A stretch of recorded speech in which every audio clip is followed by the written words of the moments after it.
안녕하세요. 소마테라피 박지영입니다. 썸네일에서 보셨던 것처럼, 어, 우리 몸의 구조와 기능에 대한 이 큰 틀에서의 인식에 대한 이야기를 오늘 좀 해보려고 합니다. 하나하나 나열해 놓고 보면 모두 다 동의하는 상식적인 이야기인데, 실제로 우리 몸에 적용해서 우리가 인식하고 있는 이 이미지는 그 실제하고 꽤나 차이가 나는 이미지로 우리 몸을 인식하고 있는 경우가 굉장히 많아요. 그것들 중에 오늘 나눌 이야기가 상당 부분 좀 포함됩니다. 자연계에는 정대칭이 없습니다. 주로 인간이 만든 문명에 정대칭이 존재하는데, 인간은 자연입니다. 그죠? 모두 동의하시죠? 그렇기 때문에 인간은 좌우가 정대칭이 아닌 게 정상이에요. 그런데 이제 우리가 인식하고 있는 바른 자세, 바른 움직임은 어떤가요? 대부분 정대칭적인 이미지를 바르다라고 인식하고 있죠. 근데 그렇게 되려는 지향점을 가져요. 뭐 운동을 하러 가서도 그렇고, 교정이나 재활을 하러 가서도 그렇고. 이 오늘날의 자세와 움직임에서 이런 식으로 열심히 이 운동을 하는데도 불구하고 해결되지 않는 그 수많은 문제들의 해법의 상당 부분이 여기에 있어요. 우리는 태어날 때부터 좌우 구조물의 차이를 가지고 태어나요. 이미 내장기 자체가 비대칭이에요. 이거 모두 동의하시죠? 좌우축 한 쌍으로 있는 내장도 좌우축이 똑같은 모양이나 크기로 있지 않고요. 한 쌍이 아니라 하나밖에 없는 장기도 생긴 모양이 다 제각각 다르고 이 용적 비율도 다 다른데 정중앙이 쭈루룩 똑같이 이렇게 포진되어 있지 않잖아요. 그렇기 때문에 이미 내부 안쪽의 내장기 자체도 비대칭이고요. 그리고 뭐 골반이라든지 좌우축 뭐 팔다리라든지 뭐 이런 뼈들, 이런 구조물들의 길이나 크기, 모양 다 다릅니다.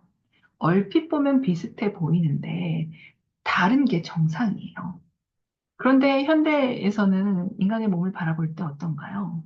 다리 길이 차이가 좀 나면 적극적으로 뭐 특수 신발 같은 것들 혹은 깔창에 도움을 받아서라도 다리 길이 차이가 똑같이 되게 만들어야 되고 뭐 이 좌우축에 이렇게 사이드 밴딩을 했는데 오른쪽보다 왼쪽이 덜 내려가. 그러면 왼쪽으로 내려가는 사이드 밴딩을 더 많이 하거나 왼쪽으로 사이드 밴딩해서 머물러 가지고 더 많이 근육을 늘려주거나 해가지고 좌우축을 맞춰야 한다든지 아니면 뭐 이제 근력 운동을 했는데 왼다리나 오른다리, 왼팔이나 오른팔의 근력의 차이가 나면 약한 것을 강한 것에 맞추어 가지고 몇 번 더 해주거나 버텨가지고 근력을 더 키워줘야 한다든지 이런 이미지를 가지고 있다고요. 이미 비대칭인 구조이기 때문에 기능도 좌우축이 비대칭인 게 정상인데 말이에요. 이런 비대칭 구조를 가지고 이 중립을 이루어가지고 기능을 하는 게 우리 몸의 정상적인 기능이에요. 우리는 이걸 비대칭 중립 기능이라고 부릅니다. 그래서 비대칭 구조를 가지고 대칭적으로 좌우축에 힘을 만들어가지고 쓰는 게 비대칭 중립이 아니라 비대칭 있는 것을 그대로 유지한 채로 그 비대칭을 가지고 관계해서 중심을 잡는 걸 비대칭 중립 기능이라고 하거든요. 화면을 잠시 보시면요. 이미 우리는 똑같은 규격의 대칭인 상태의 벽돌을 쌓아놓는 구조물이 아니라 왼쪽에 있는 돌멩이, 각각 모양이 다르고 이 앞뒤 튀어나와 있는 길이감, 크기감, 부피감 이런 게 다 다른 상태의 구조물을 가지고 중심을 잡고 있어요. 그러다 보니 하나의 이 구조물의 중심이 다 다르죠. 네, 이런 식으로 쌓여져 있는 구조물이 인간의 구조물이거든요. 그런데 이런 구조물을 가지고 자꾸 이런 식으로 대칭적으로 이 탑사듯이 쌓여져 있는 벽돌 같은 구조여야 한다, 기능이어야 한다라는 지향점을 가지게 되니까 실제하고 맞지 않는 트러블이 계속 생겨나는 거거든요. 그래서 좌우가 딱 떨어지는 대칭 균형이 아니어도 이런 비대칭 구조를 균형 맞춰서 사용하는 게 인간의 근본적인 구조와 기능이에요. 그래서 이걸 비대칭 중립 기능이라고 하고, 다시 말해서 비대칭 구조를 가지고 있지만 좌우 균형 조율을 통해서 중심을 잡아서 자세를 잡고 움직이는 기능이라는 얘기예요. 현실은 이런 비대칭 중립 구조인데 대칭이 바르다는 인식을 가지고 살면 어떻게 될까요? 아무리 노력을 해도 죽을 때까지 나는 바르지 못한 사람인 거예요. 평생 노력을 해도 목표 달성을 못한 게으르고 부족한 사람으로 살 수밖에 없는 거죠. 이런 잘못된 인식이 자기 부정을 만들어요. 자기 죄책감을 계속해서 만들어내요. 우리가 자신의 정체성을 찾고 자아감을 높이기 위해서 많은 노력을 하잖아요. 그런데 이런 자기 부정이 이 근본적으로 깔려 있다면 온전한 자기를 알아차리는 건 매우 힘들지 않을까요? 자신의 존재 상태를 좀 바로 이해하는데 이 신체 구조와 기능의 이해는 매우 중요한 요소 중에 하나예요. 왜냐하면 인간 생명 활동의 가장 근본이 움직임이고 움직임은 구조와 기능에 의해서 일어나는. 그래서 저는 이런 대칭을 지향하는 운동과 교정을 하는 방식보다 자신이 비대칭 중립 기능이라는 걸 이해하는 게 가장 먼저라고 생각하고요. 그 다음은 비대칭 중립의 기능이 잘 살아있느냐를 봐주는 게 중요하다고 보는 시각을 가지고 있는 사람인 거예요. 음, 잠깐 실험 한 가지를 해볼게요.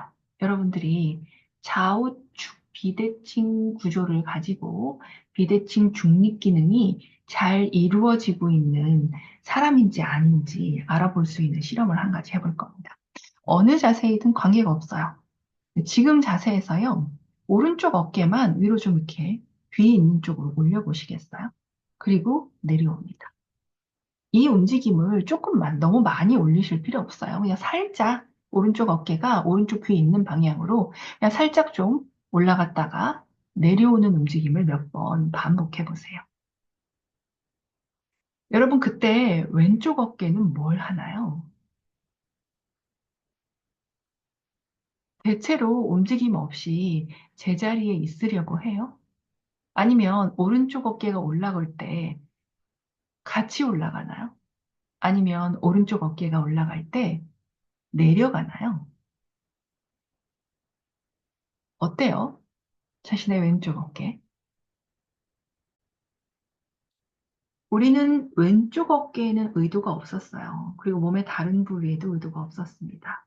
다만 오른쪽 어깨 위쪽으로 올리는 의도만 있었어요. 그때 왼쪽 어깨가 어떻게 반응했나요? 아래로 내려가야 제대로 반응을 한 거예요. 왜냐하면 오른쪽 어깨와 왼쪽 어깨는 몸의 중심에서 서로 연결되어 있거든요. 그래서 지금 있는 자세를 유지하면서 오른쪽 어깨를 올리면서 좌우축이 비대칭이 되는 상태가 되면 오른쪽이 올라간 것을 상쇄하려면 왼쪽이 내려가야 지금 서 있는 자세 혹은 지금 앉아 있는 자세를 계속 유지하면서도 비대칭 중립을 이룰 수 있거든요. 이것은 서로 간의 관계에 의해서 일어나는 거예요. 오른쪽 어깨 올릴 때 왼쪽 어깨 내려야지 상쇄가 되면서 중립을 맞출 수 있다라는 걸 우리가 의식적으로 인식해가지고 왼쪽 어깨를 내리고 뭐 이렇게 해서 중심을 잡고 하는 기능이 아니죠. 그런데 우리는 운동을 어떻게 접근하나요? 주로 오른쪽 어깨에 의도가 있으면 몸의 다른 부위의 관계를 보지 않아요. 그냥 오른쪽 어깨가 올라가고 내려가는 움직임을 여러 번 반복하면서 뭐 혹은 중량을 높여가면서 움직임을 여러 번 반복하는 게 바른 움직임이에요. 그래서 왼쪽하고 맞추려면 다시 왼쪽 어깨 올렸다 내렸다 하면서 오른쪽에 했던 거랑 똑같은 횟수, 똑같은 중량으로 하는 것이 오른쪽과 왼쪽의 이 바른 움직임이다라고 따로따로 하죠. 그런 그런데 우리 일상의 움직임에서는요, 오른쪽 어깨와 왼쪽 어깨를 따로따로 의도해가지고 신경 써가지고 사용할 수가 없어요. 우리 일상 움직임은 그런 움직임이 아니잖아요. 뭐 왼쪽 어깨와 오른쪽 어깨만 신경 쓰고 살면 이 모든 게 다 해결되는 것도 아니고 좌우축이 관계해야 되는 관절 분절이 얼마나 많은데 그걸 하나하나 일일이 다 신경 써가지고 균형을 맞추어서 살 수가 있나요? 불가능하거든요. 근데 결국은 비대칭인 구조를 가지고 있더라도, 그러니까 내가 오른손잡이여서 오른쪽 어깨가 더 많이 말려 있고, 뭐 오른팔의 회전이 더 앞쪽으로 되어 있어도, 오른팔과 왼팔, 오른쪽 어깨와 왼쪽 어깨가 서로 관계를 해가지고 사용을 하다 보면 비대칭 중립의 기능으로 사용이 될 수 있는 거예요. 그렇기 때문에 어느 한쪽의 비대칭이 과도하게 이 멀리 가는 비대칭으로 이 구조나 기능이 변형되는 것도 막아줄 수 있는 거죠. 그래서 누군가는 무슨 소리냐. 이 구조 자체가 정대칭이 아니어서 약간의 좌우축의 차이가 나는 사람이면 뭐 그렇게 살 수 있다고 치겠지만 좌우축의 비대칭으로 인해서 뭐 이렇게 문제가 생기고 통증이 심하다든지 하는 사람들에게는 적극적으로 이걸 조금 균형을 맞춰주는 균형 운동을 해야 되는 거 아니냐라고 말씀하실 수 있지만 맞습니다. 저도 거기는 동의는 하는데요. 그것은 좌우축의 관계의 부재에서 일어나는 것이지 좌우축의 교정을 해주지 않아서 일어난 게 아니거든요. 그렇기 때문에 이런 이 대칭인 방식으로 외부에서 좌우축의 균형을 맞추려고 하는 운동과 교정의 방식이 이 근본적으로 해결이 잘 안 되는 이유가 여기에 있는 거예요. 교정 운동 아무리 열심히 해봐도 그거보다 더 많은 시간을 좌우축이 관계를 하지 않는 기능을 가지고 있다면 아무 소용이 없어요. 그래서 그 운동을 더 열심히 해야 되고 더 많은 시간 해줘야 하는데 결국 그 교정 운동하는 시간보다 좌우측에 관계하지 않고 한쪽을 더 비대칭하게 쓰고 한쪽을 더 많이 쓰는 이런 생활 습관을 가지고 있다면 결국 계속 비대칭인 상태는 점점점 이 갭이 더 늘어날 거거든요. 그렇게 비효율적이고 이 결론도 나지 않은 접근 방식으로 몸에다 접근을 하는 것보다 오른쪽 어깨 올라갈 때 왼쪽 어깨가 내려갈 수 있는 이런 관계. 그렇다면 음, 어깨뿐만이 아니고 몸 전신이 이런 식으로 관계가 이 자연스럽게 이루어지면서 비대칭 중립을 찾으려고 하는 기능이 잘 살아있는지 그렇지 않다면 그 기능을 살려주는 움직임을 해야 근본적으로 우리가 일상에서 움직이고 살면서도 비대칭 중립이 계속해서 맞춰지는 상태가 되는 거거든요. 그렇기 때문에 교정 운동을 따로 하지 않아도 그다음에 교정을 하기 위해서 뭐 갖가지 뭐 되게 많지 않아요? 뭐 정말 이 많은 것들을 하잖아요. 뭐 이렇게 통증이 있어서 아파서 아니면 몸을 조금 바르게 하기 위해서 그 모든 것들보다도 내가 일상에서 움직이는 움직임의 시간이 훨씬 더 많잖아요. 그죠? 그 근본적으로 좌우가 이 관계하는 것만 이 해결해주면 내가 움직이는 모든 시간이 교정 운동이 되는 거예요. 비대칭 중립기능. 이런 식으로 접근을 해줘야 한다는 시각인 거죠. 자, 여러분, 이런 시각에서요. 앉아있는 자세, 혹시 앉아있는 분들 한번 앉은 자세에서 알아보세요. 여러분이 바르다고 생각해서 앉아 있었던 평소의 자세 있잖아요. 거기에 여러분의 구조가 좌우축이 비대칭이라는 정보가 온전히 다 들어가 있는 거 맞나요? 여러분의 좌우축 골반은 높낮이도 다르고 크기도 다릅니다. 그렇다면 앉아 있을 때 똑같은 정대칭으로 기대어져서 바닥에 눌려지지 않을 거란 얘기예요. 어떤 골반은 약간 뒤로, 어떤 골반은 약간 앞으로 가 있을 수도 있고요. 높낮이가 다를 수도 있고, 위치가 다를 수도 있고, 엉덩이 좌골이 바닥에 기대는 상태가 다를 수 있다는 얘기. 다리 길이 차이 있고, 양쪽 어깨 높낮이 차이 있어.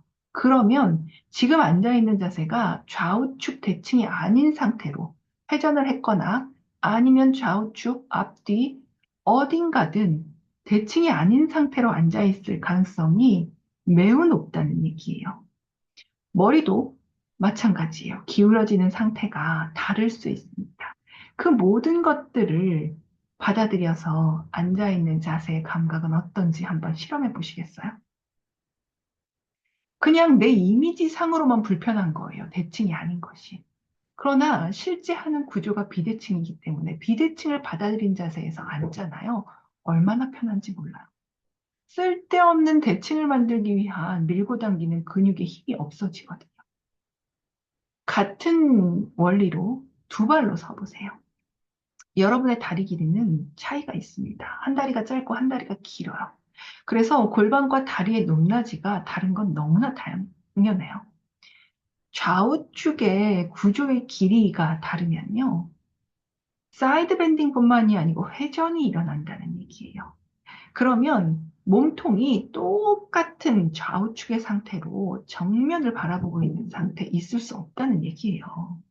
허리, 골반, 갈비뼈, 우리, 어깨, 머리, 발, 다리 모두 다 비대칭인 상태라는 것을 허용해 주시고 두 발로 서보세요. 평소에 바르게 서는 두 발의 자세와 지금 어떻습니까? 우리가 무슨 이 좌우측 비대칭 균형을 맞추기 위해서 뭔가 특별한 교정 운동을 한 것도 아니에요. 단지 내가 가지고 있는 비대칭 구조와 기능을 받아들였을 뿐이에요. 어떤 차이가 있나? 이 차이를 가지고 한번 방 여기저기 걸어보시겠어요? 비대칭 중립은 내가 생각하는 것처럼 좌우측이 똑같은 상태로 팔다리를 흔들며 걷지 않는다는 얘기입니다. 그걸 인정해 줘야 움직임이 정상적으로 나와요. 불편하지 않고 있는 그대로의 내가 좌우측 관계하면서 비대칭 중립을 맞추고 살죠. 이 기능이 다 살아있으면요, 교정운동 따로 필요 없습니다. 어차피 교정운동은 관계가 아니라 좌우측을 따로따로 해줘가지고 외부에서 맞춰주는 거잖아요.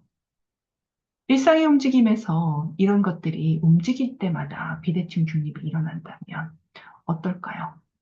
끝도 없이 비대칭으로 가는 구조, 끝도 없이 비대칭으로 가서 이렇게 이, 이 자세라든지 아니면 이런 관절의 문제, 이런 것들 일어나지 않을 거란 얘기예요. 내가 나를 어떻게 인식하고 있는가에 따라서 자세와 움직임이 달라지는 것에 대한 이야기를 나눠봤습니다. 자세와 움직임이 달라진다는 것은 사고와 감정도 함께 달라진다는 말이랑 같아요. 이건 우리가 일상에서 늘 경험하고 있는 사실이죠. 그렇기 때문에 자세와 움직임에 대한 이야기는 한 사람 전체 삶에 대한 진지한 태도라고도 할 수 있습니다.